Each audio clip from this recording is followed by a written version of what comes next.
بسم اللہ الرحمن الرحیم۔ ماہ رمضان کا برکت والا مہینہ، مغفرت والا مہینہ،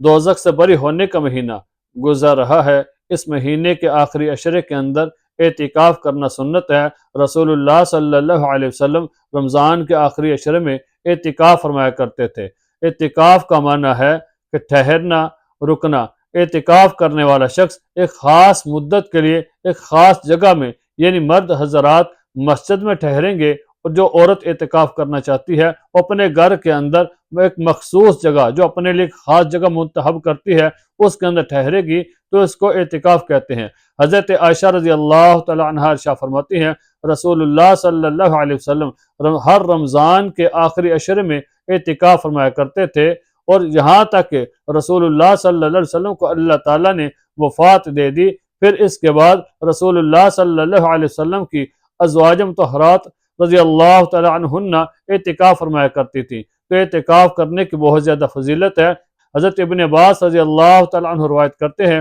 رسول اللہ صلی اللہ علیہ وسلم نے ارشاد فرمایا جو بندہ اللہ تعالیٰ کی رضا کے لیے رمضان کے اندر ایک دن کا اعتکاف کرتا ہے، اللہ تعالیٰ اس کے اور دوزخ کے درمیان 3 خندقوں کی آڑ بنا دیتے ہیں۔ ایک خندق کی مسافت جو ہے وہ زمین و آسمان کی درمیانی مسافت سے بھی زیادہ ہے۔ کتنی فضیلت ہے اس شخص کے لیے جو ایک دن کا اعتکاف کرتا ہے اللہ تعالیٰ کی رضا کے لیے، اور جو بندہ رمضان کے آخری عشرے کے اندر 10 دن کا اعتکاف کرتا ہے تو اس کے لیے کتنی زیادہ فضیلت ہوگی۔ دوسری حدیث کے اندر حضرت ابن عباس رضی اللہ تعالیٰ عنہ روایت کرتے ہیں رسول اللہ صلی اللہ علیہ وسلم نے ارشاد فرمایا اعتکاف کرنے والا شخص گناہوں سے محفوظ رہتا ہے، اور اس کے لیے ان تمام اعمال کی نیکیاں لکھی جاتی ہیں گویا کہ جو اس نے خود کی ہوتی ہیں۔ اس حدیث کے اندر 2 چیزیں بیان کی گئی ہیں۔ پہلی چیز کہ اعتکاف کرنے والا شخص گناہوں سے محفوظ رہتا ہے، گناہوں سے دور رہتا ہے، کیونکہ وہ بندہ مسجد کے اندر ہوتا ہے، اعتکاف کے اندر ہوتا ہے، وہ اللہ تعالیٰ کی عبادت کرتا رہتا ہے، قرآن پاک پڑھتا ہے، اللہ کا ذکر کرتا ہے،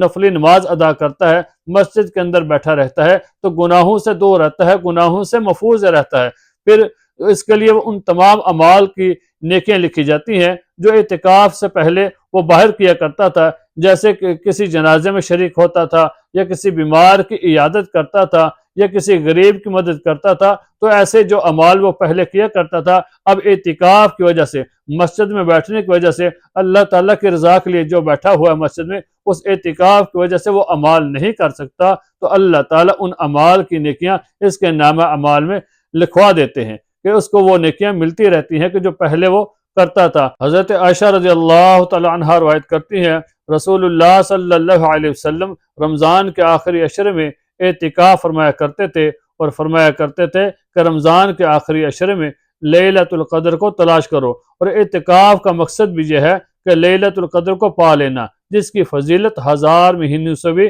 زیادہ ہے۔ اور اس حدیث میں لیلۃ القدر کو تلاش کرنے کا جو اہتمام کیا گیا ہے وہ آخری عشرے کے اندر طاق راتیں ہیں، طاق راتوں کے اندر آدمی کو لیلۃ القدر کو تلاش کرنا چاہیے، اور کوشش تو یہ کرنی چاہیے کہ جب اللہ تعالیٰ نے آپ کو توفیق دی ہے، آپ اعتکاف میں بیٹھے ہیں، تو آپ اللہ تعالیٰ کی زیادہ سے زیادہ عبادت کریں، اپنے آپ کو جو ہے عبادت کے اندر مصروف رکھیں، اللہ کے ذکر کے اندر لگائے رکھیں، اللہ کی عبادت کریں، نفلی نماز پڑھتے رہیں، قرآن پاک کی تلاوت کریں، نبی پاک صلی اللہ علیہ وسلم کی ذات کے اوپر زیادہ سے زیادہ درود پاک پڑھیں، اور جب دعا کریں تو اللہ تعالیٰ سے ہمیں بھی اپنی دعاؤں میں یاد رکھنا، اور اللہ تعالیٰ سے زیادہ دعائیں کریں۔ اللہ تعالیٰ ہم سب کو عمل کرنے کی توفیق عطا فرمائے۔